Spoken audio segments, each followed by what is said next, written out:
शकील शौकत जमादार, राहणार उदगाव, तालुका शिरोळ, जिल्हा कोल्हापूर.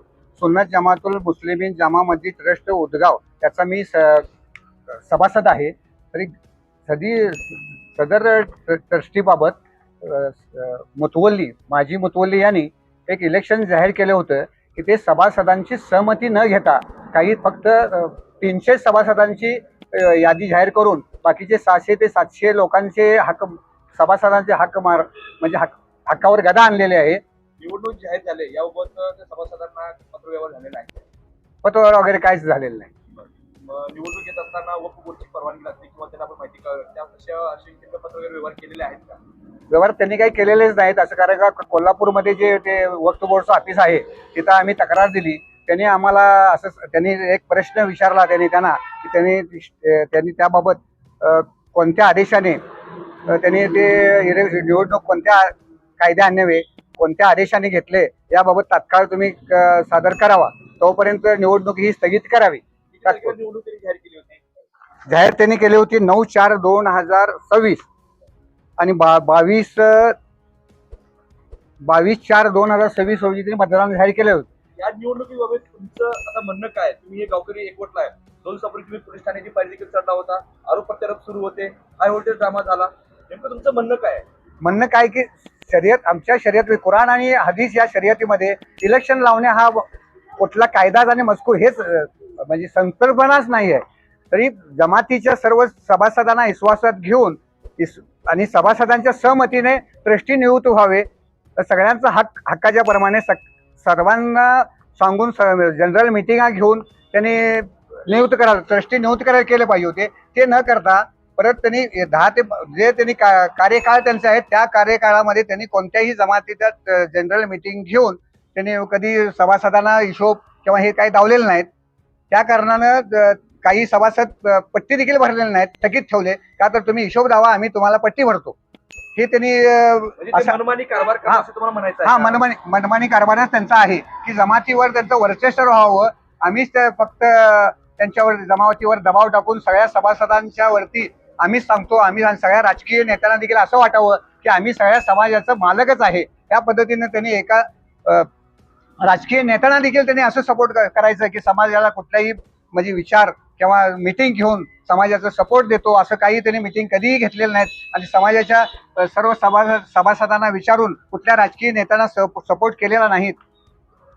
आपल्या मनमानीपणाने मुस्लिम समाजाला पाठिंबा आहे असं त्यांनी हे सांगत होते. ते मुस्लिम समाजाच्या काही सभासदांना ते म्हणजे त्यांच्या हक्कावर गदा येत होती आणि त्यांची काही कामं होत होती, त्यामुळे अडथळा होत होता की त्यांनी जाऊन दुसऱ्या कुठल्याही पक्षाकडनं जर करता एखादं आमचं काम करा असं म्हटलं की एखादी त्यांनी त्या ट्रस्टीनं तुमच्या सगळ्या समाजाचा पाठिंबा त्या पक्षाकडे दिला होता, तिथंच जाऊन त्यांच्याकडे काम करून घ्या असं काही सभासदांना अडचणी येत होत्या.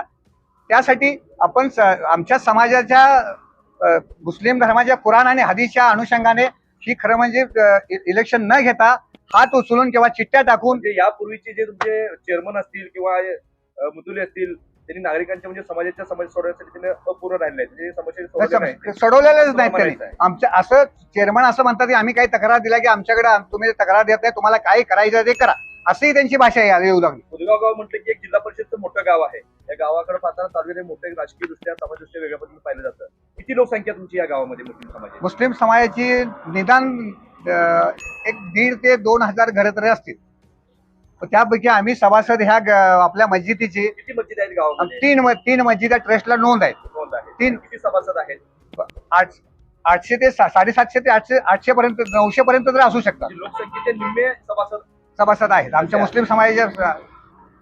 फक्त स्त्री ह्यामध्ये सभासद नसत्या, त्यामुळं ते फक्त पुरुषांचं जे 18 वर्षाच्या पुढे असतील त्यांचंच फक्त सभासद हा नोंद आपल्या समाजात होऊ शकतो. 2 दिवसापूर्वी पोलीस स्टेशनला दोन्ही गटाचे तुम्ही लोक सामील होता. काय घडलं पोलीस स्टेशनला? काय गुन्हा दाखल केला? काय चर्चा झाली? काय काही मध्यस्थीने तुमचा तोडगा काढण्याचा प्रयत्न केला? काय घडलं तोडगा काढण्याचा प्रयत्न केला, परंतु त्यांचं कृत्यच त्या पद्धतीने ट्रस्टी हेच पोलीस स्टेशनला गेल्यामुळं की आमच्या समाजाचं मनच दुखवलं गेलं की हे जे काही जबाबदार असतात हे देवाचे घरचं काम असल्यासारखं आहे, समविचारी पद्धतीने केलं पाहिजे. पण ते ट्रस्टीच जर करता पोलीस स्टेशन आणि जे लोक जर मध्यस्थी करायला मिटवण्यासाठी येतात त्या लोकांच्यावरच हात जर उचलत असतील तर त्याच लोकांच्यावर अन्याय करत असताना त्यांनी स्वतः ट्रस्टी आणि त्या निवडणूक अधिकारी जो बोगस बनवलेला आहे त्या निवडणूक अधिकाऱ्याला घेऊन पोलीस स्टेशनला तक्रार दिली. मग त्याबरोबर गुन्हा घडलेला आहे आणि त्यांच्यावर अट्रॉसिटी लागू म्हणजे असा गुन्हा दाखल झालेला आहे पोलीस स्टेशनमध्ये. दाखल झालेला आहे. झालेला आहे. त्याबाबत परत तुम्हाला मिळाले काय दाखल झालेली की हा FIR? ते एफआर पावती जे गुन्हा म्हणजे त्यांनी जे दिलेले आहेत त्यांना ते एफआर पावती मिळालेले आहे. आता निवडणूक तात्पुरती स्थगित करण्यात आलेली आहे वपोरच्या अनुषंगाने, बरोबर? बरोबर. तुमचं पुढचं पाऊल काय आहे? आमचं पुढलं पाऊल असं आहे की समाजाच्या सगळ्यांचा विचार घेऊन सगळ्यांची मिटिंग समाजाची जनरल मिटिंग घेऊन जमात जी ठरवतील सभासद ठरवतील त्या पद्धतीनं हे इलेक्शन व्हावं. म्हणजे राजकारण विरहित दृष्टी election हा विरहित व्हावं. का? राजकारण न घेता आणि मतदान न होता हात वर करून किंवा एखादी चिठ्ठ्या टाकून प्रत्येक मस्जिदाची 10 चिठ्ठ्या टाकावं आणि त्यातल्या एका मुलाच्या वतीनं त्या चिठ्ठ्या उचलून त्यातले ट्रस्टी नियुक्त व्हावे. निवडणूक व्हाव्यात.